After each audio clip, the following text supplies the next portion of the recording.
Ou os tribunais começam a implementar um sistema integrado, em que há um fluxo de trabalho, de construção de uma solução de inovação, que passa por todos os setores e articule por todos os setores que precisam participar daquilo, ou nós vamos ter soluções pífias. Nós precisamos engajar os atores que precisam estar ali, nós precisamos ouvir juízes, colaboradores, a gente precisa ouvir o servidor, como a gente diz, eu não gosto dessa frase, mas que está lá no chão de fábrica, porque se a solução que a gente cria não repercute positivamente no servidor que está lá numa subseção de Oiapoque, no norte do Amapá, essa solução não é boa. Ela pode ser boa para uma parcela do tribunal, mas essa solução não é boa para a Justiça Federal. A gente hoje precisa pensar no macro, mas quando eu digo no macro é para pensar lá na ponta. Essas são as soluções prioritárias.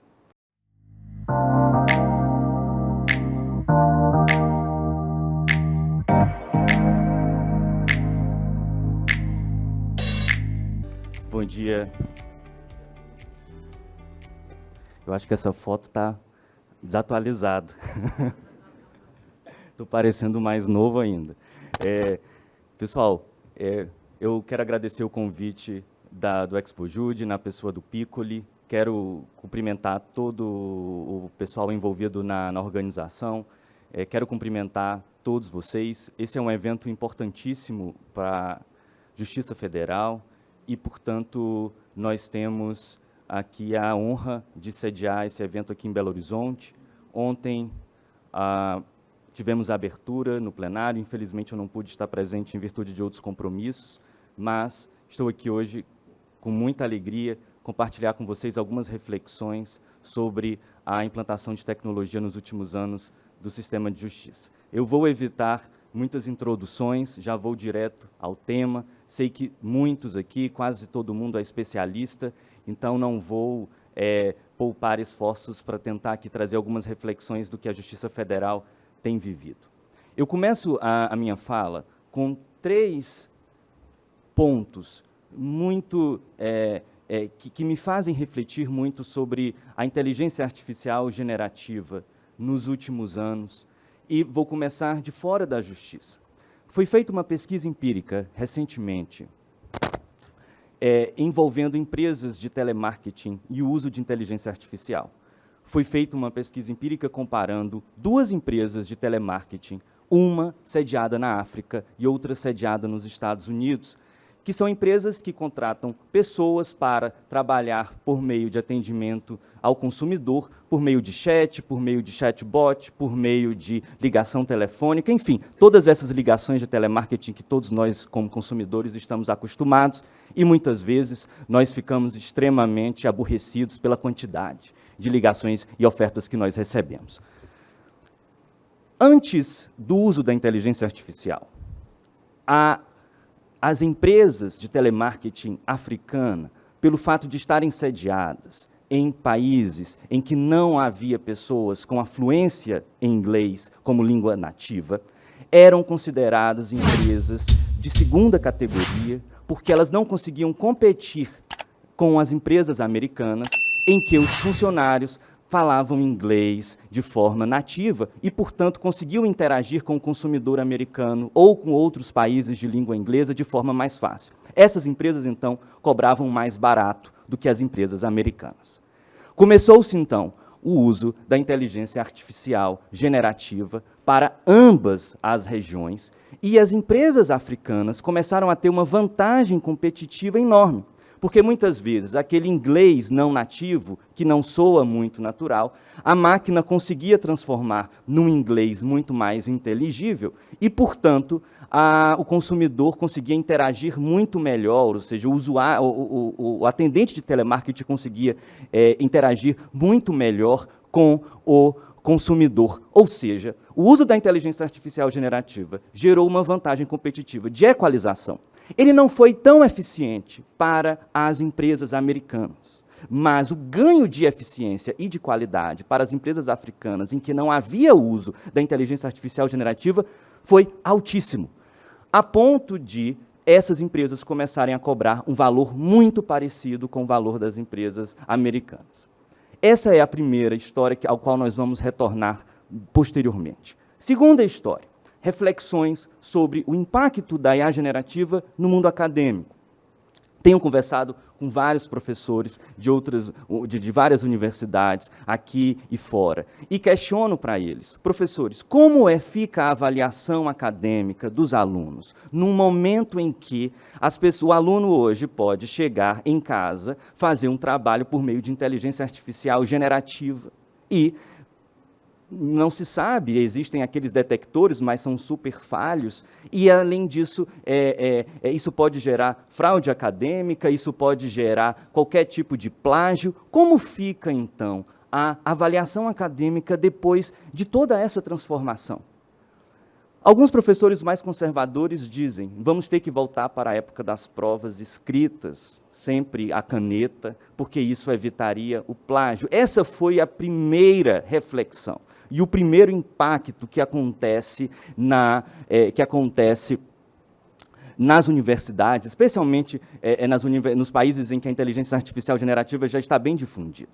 Mas tudo começa a ser absolvido, os impactos tecnológicos começam a ser absolvidos e chega um ponto que não se consegue mais. Hoje os professores dizem o seguinte, eu não aboli os trabalhos em casa, mas agora o nível de qualidade exigido é muito mais alto. Eu peço um trabalho para o aluno, mas antes de corrigir os trabalhos, eu vou ao ChatGPT. Peço o ChatGPT para fazer o trabalho que ele faria se ele fosse um aluno, e ali eu tenho uma linha média de qualidade. Hoje, eu digo para os meus alunos, o nível para passar, para tirar uma nota boa, é você conseguir fazer um trabalho muito melhor do que o ChatGPT acabou de fazer. Ou seja, nós temos um impacto acadêmico em que a exigência de qualidade passa a ser absolvida pela média de qualidade da inteligência artificial generativa. E o professor diz ainda mais, nenhum aluno tem mais desculpa de apresentar trabalho com erros ortográficos, com frases mal construídas, afinal, não estão usando a IA generativa, então usem a seu favor, naquilo que for possível, mas deem o toque crítico final, transformando aquele trabalho num trabalho muito melhor do que seria feito se fosse feito apenas pela inteligência humana. Esta é a segunda história. Terceira história, vamos para o nosso Poder Judiciário.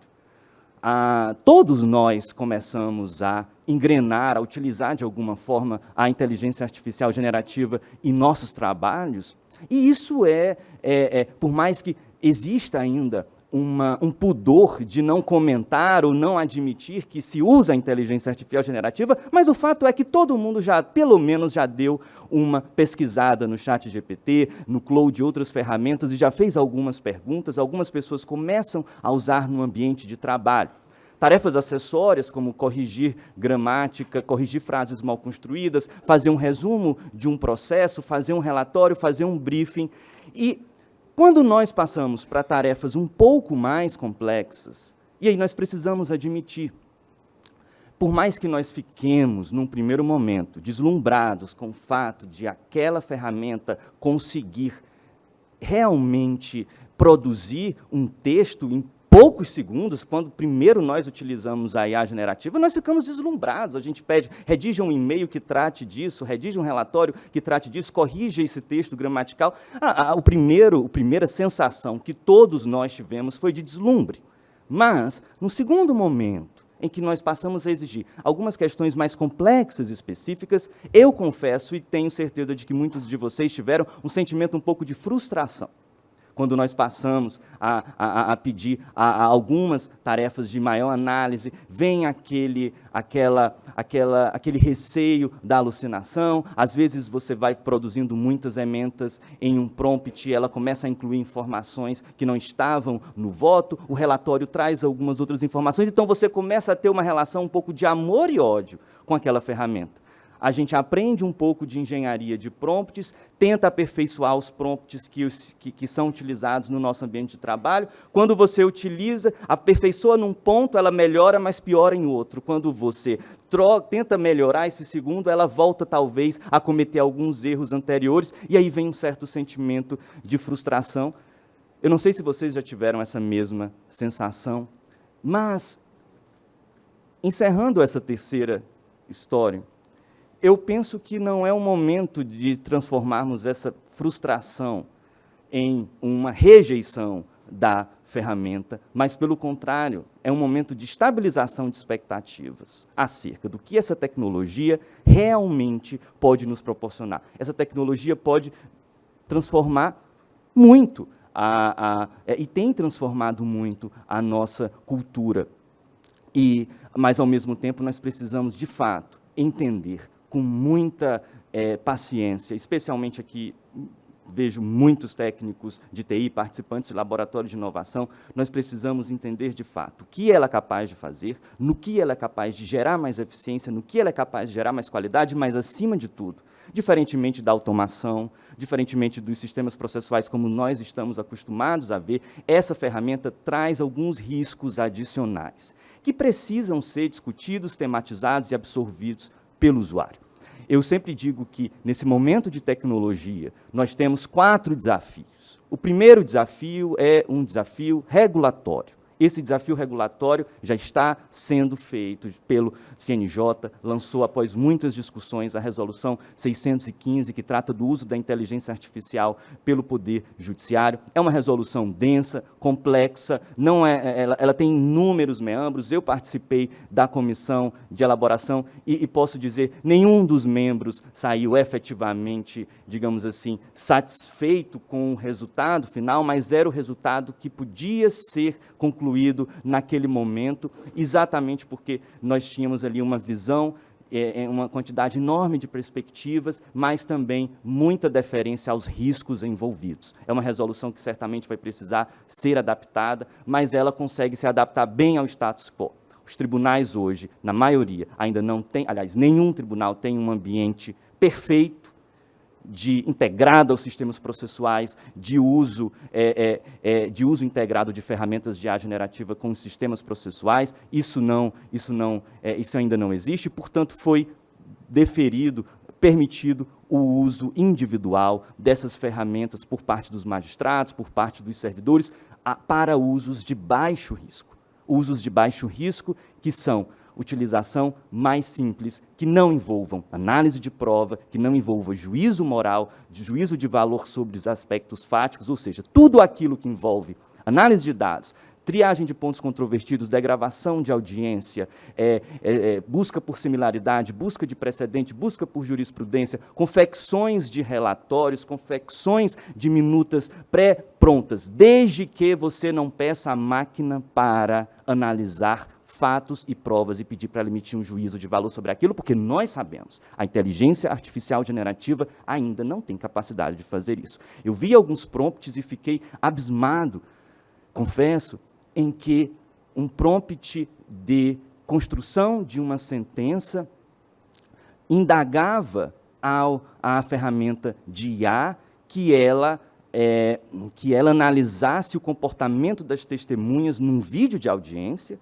descrevendo se a testemunha estava nervosa, descrevendo se a testemunha gesticulava demais ou se estava insegura, e pedindo para ela fazer uma análise, um cotejo analítico entre as informações daquela testemunha e as informações de outra testemunha, concluindo se a testemunha estava mentindo ou não. Pelo amor de Deus. Acho que isso nós precisamos, mas isso decorre do quê?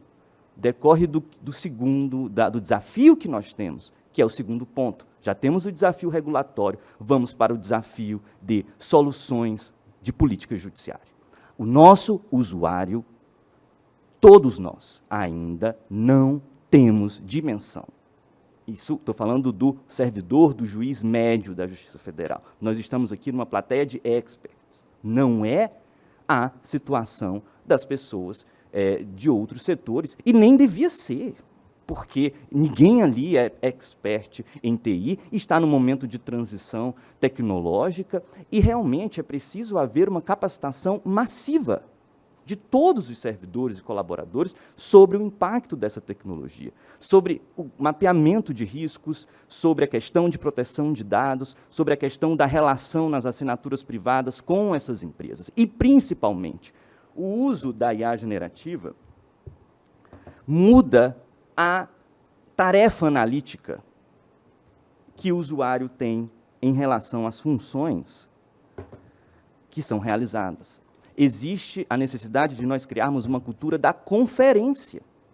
Antes, eu lia um processo, eu absorvia o processo e eu redigia aquela minuta de uma ponta a outra, buscando um modelo, buscando um precedente. Se eu passo a usar a IA generativa para fazer um relatório, por exemplo, e eu faço um upload do processo e vem um relatório, esse relatório eu preciso conferir.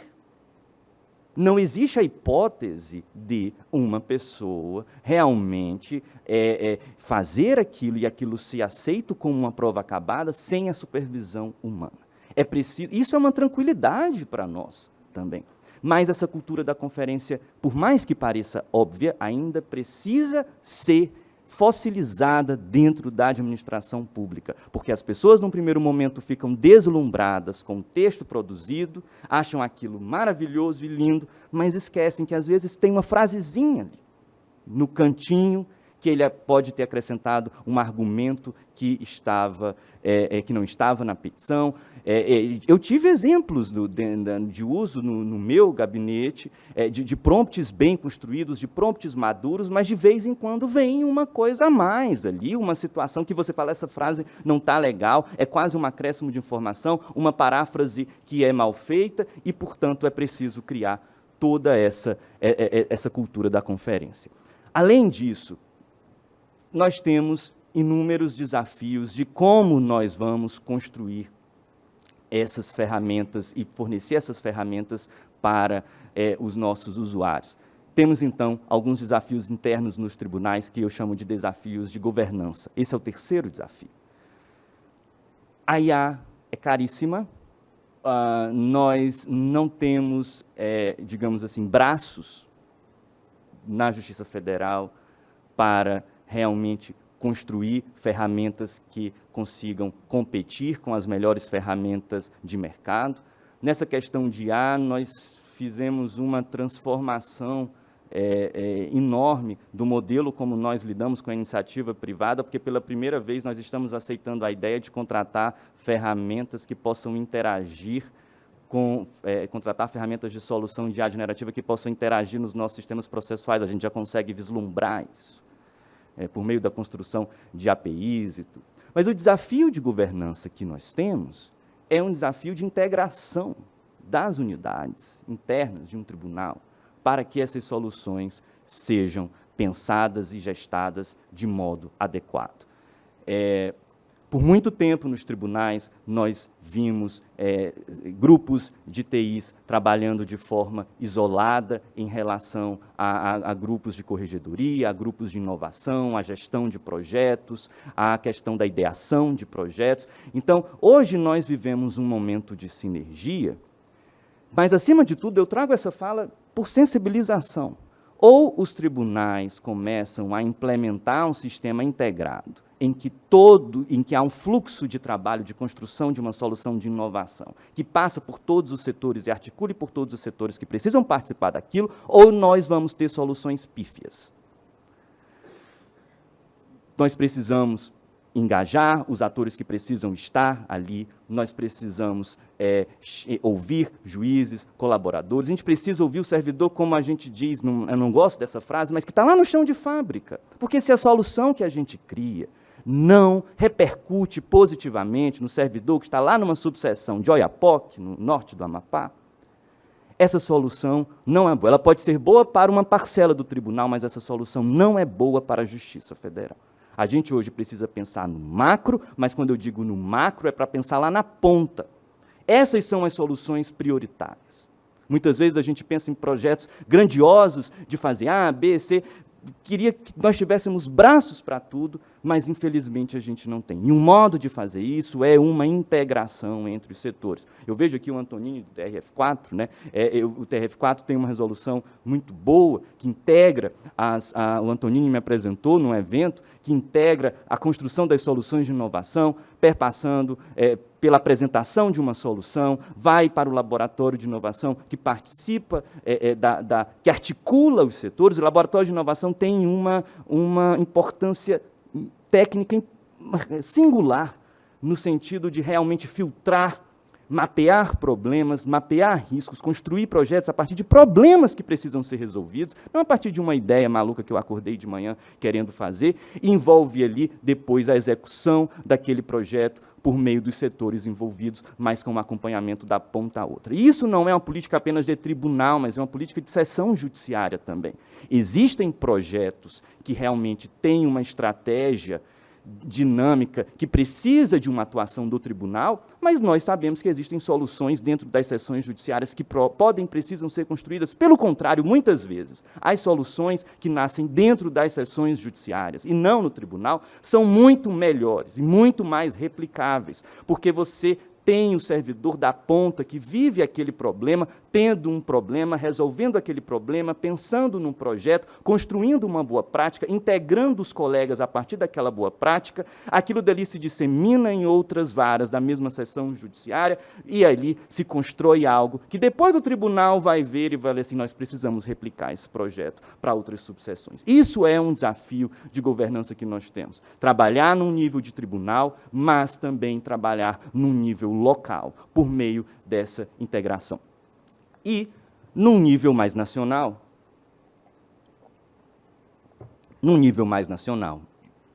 nós temos um desafio de cooperação enorme.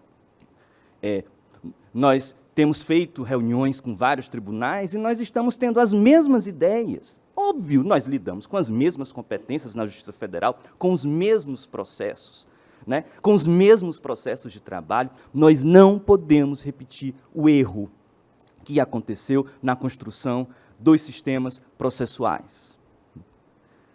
Porque, e não é nenhuma questão de vaidade ou não, é uma questão hoje orçamentária. Nós não temos dinheiro na Justiça Federal para nós começarmos hoje aventuras individuais que não sejam replicáveis, que não sejam construídas de forma cooperativa e que não possa ser colocada para todos os tribunais. Nós não temos tempo a perder.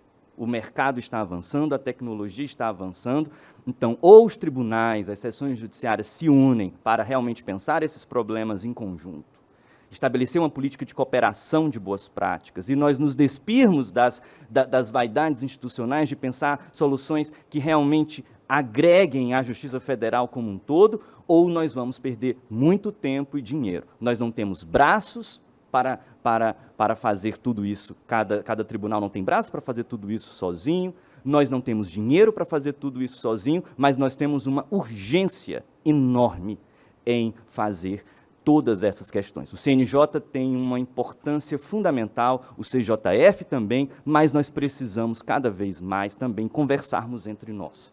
O que vocês estão fazendo? Qual o projeto que tem? Qual é a boa prática? Eu posso pensar aqui numa capacitação, você pensa num projeto de informação, a gente troca isso e a gente vai economizando e constrói algo mais homogêneo para que todos os tribunais andem no mesmo passo. Esses 4 desafios, colegas, são assim, frutos de reflexões que todos nós temos. Eu tenho certeza de que eu não falei aqui quase nenhuma novidade, mas nós vivemos hoje um momento de finalização de uma transição tecnológica que começa dos anos 2020 para cá. E essa construção tecnológica não é essa revolução tecnológica não é a construção de infraestrutura. Essa infraestrutura ela já existe há algum tempo. A internet já existe há mais de década, a inteligência artificial já existe há alguns anos, o smartphone já existe há alguns anos, no Poder Judiciário os sistemas processuais já existem há mais de década, não é mais novidade para ninguém. A audiência por videoconferência já existia antes de 2020. Tudo que a gente tem hoje, com alguma diferença em termos de nível tecnológico, já existia há algum tempo e nós já estamos acostumados a isso. O que muda de 2020 para cá é que todos esses instrumentos, dentro e fora do judiciário, internet, inteligência artificial, smartphone, videoconferência, sistema processual, processo digital, despacho por videoconferência, sessão virtual, tudo isso deixa de ser fonte secundária para se tornar fonte primária de como nós produzimos políticas públicas, inclusive políticas públicas judiciárias.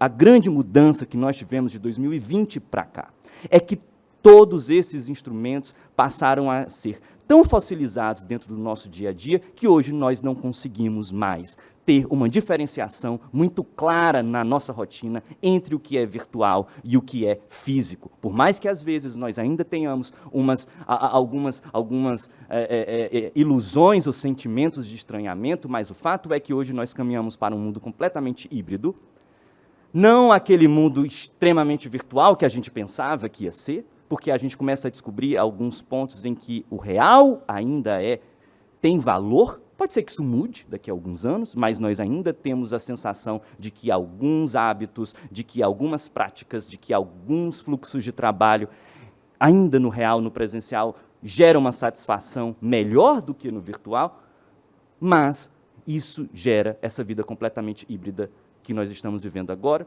e que gera alguns sentimentos de deslumbre, de frustração, de ressentimento, de tudo, mas, acima de tudo, como gestores que nós somos, uma necessidade de um freio de arrumação. A tecnologia é maravilhosa, a tecnologia é importantíssima e nós precisamos estar com ela, mas nós precisamos estar par em passo, analisando riscos, analisando integração de governança e analisando, acima de tudo, cooperação entre os tribunais. Esta é a minha mensagem aqui que trago hoje, não é novidade para ninguém, mas, acima de tudo, que este evento sirva para que nós consigamos nos integrar mais, cooperar mais, porque nós somos os construtores da Justiça Federal. Eu sempre digo no TRF6, se não formos nós, quem será? Não existe, não vem de cima, não vem de fora, não vem de nenhum lugar. Nós somos os responsáveis por transformar a Justiça Federal nesse momento de transição e continuar colocando e continuar tendo a Justiça Federal nesse local de destaque em termos de governança, em termos de tecnologia, que nós sempre tivemos e tenho certeza que assim sempre será. Muito obrigado.